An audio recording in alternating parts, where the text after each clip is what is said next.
Ito siya per valve. 28mm saka 25. Nabili lang to sa online.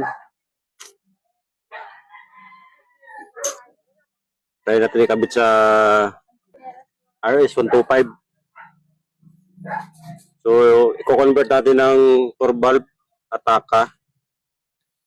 Tapos, meron tayong 68mm na block kasama dito sa pitch bike.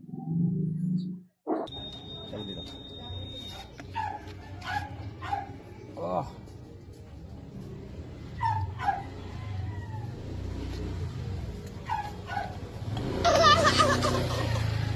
Perubahan.